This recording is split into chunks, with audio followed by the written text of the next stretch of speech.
कौन होता है गुरु? कौन है गुरु? गुरु वो होता है जो खुद ज़िंदगी भर साइकिल पे चलता है, लेकिन अपने विद्यार्थियों को कार में चलने योग्य बना देता है। वो होता है गुरु। नमस्कार फ्रेंड्स, मैं अरुण शर्मा, एक प्राइवेट टीचर, एक छोटे से कोचिंग सेंटर में मैथ फिजिक्स पढ़ाता हूँ मीन्स पढ़ाता था। आज की हकीकत क्या है? फरवरी से टिल आज जून हो चुका, कोई बैचेस नहीं, कोई कोचिंग नहीं, कोई कुछ नहीं। दुहाई क्या दी जाती है सरकार की तरफ से हमें? कोरोना फैल रहा है। मतलब एक बेवड़ों के लिए कोरोना नहीं फैल रहा है।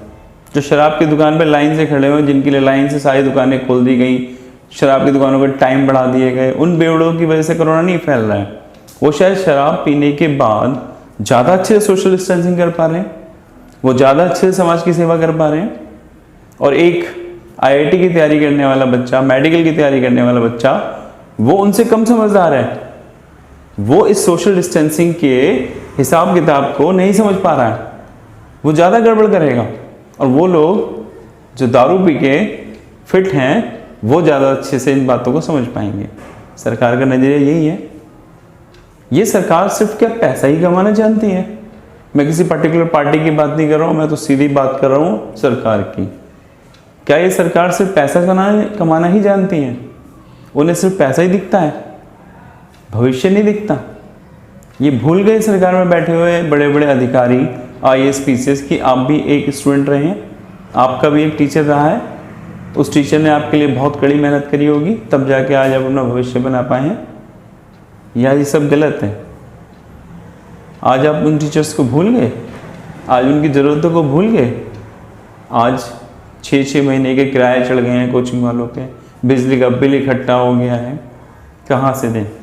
पैसा तो कुछ है नहीं, इनकम कुछ है नहीं, और आने वाले 5-6 महीने तक कोई कोचिंग के चलने के चांसेस नहीं है, कोई कुछ नहीं है। लेकिन हाँ, इन बेवड़ों की जो सरकार बदल भागती जा रही है, कुछ दिनों में हमारे कोचिंग सेंटर के आसपास घूमते हुए दिखाई देंगे। एक बहुत ही दुखद घटना सुन के बड़ा अफसोस लगा। केरल में एक टीचर अपनी जीविका चलाने के लिए बेचारे को मिट्टी ढोने का काम तक करना पड़ा। डेली बेसिस पर वो मिट्टी ढोने का काम कर रहा है एक कंस्ट्रक्शन साइट पे। इंग्लिश टीचर, कई सालों से जो कोचिंग पढ़ा रहा था। क्या सरकार इसी दुर्दशा का इंतजार कर रही है? इसीलिए गुरुओं का देश कहा जाता है। आज इसमें गुरुओं की यही स्थिति है। सरकार ने हमारे लिए कुछ नहीं सोचा। एक बार तो सोचा होता, कुछ तो सोचा होता कि शायद हमें भी खुशी होती कि सरकार में शायद हमारे कुछ ऐसे बच्चे हों जिन्हें हमने पढ़ा दिया, वो आईएएस पीसीएस बन गए हों, डॉक्टर बन गए हों, बड़े बड़े इंजीनियर्स बन गए हों। उन्होंने भी नहीं सोचा। इतने सारे डॉक्टर्स हैं, कभी किसी डॉक्टर ने ये नहीं कहा कि मैं अपने टीचर्स के लिए हाफ कंसल्टेंसी फीस लूँगा या समथिंग लूँगा। एक बार आप क्लिनिक चले जाएँ, वो भूल भी जाता है कि आप टीचर थे। पहले फीस, फिर बाद में दवाई। किसी भी कंस्ट्रक्शन हाउस में या कहीं भी चले जाएँ, पहले उनका पेमेंट, फिर बाद में ये सब चीज़ें। तब टीचर ध्यान नहीं आता है।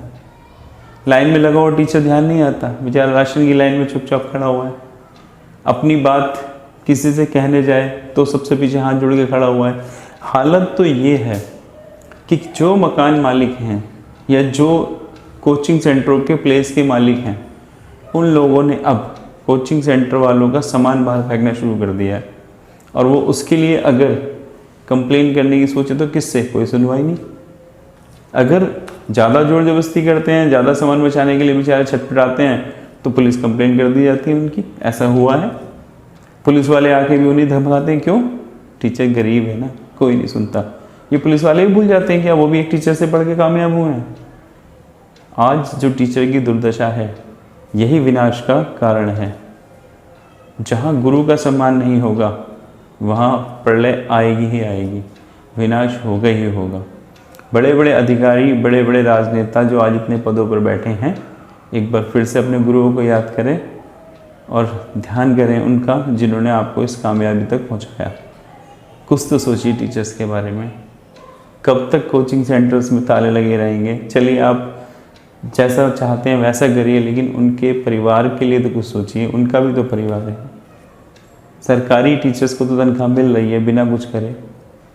फिर इन प्राइवेट टीचर्स रिपोर्ट लगती कोचिंग भी नहीं सेंटर होती। वालों को क्यों नहीं?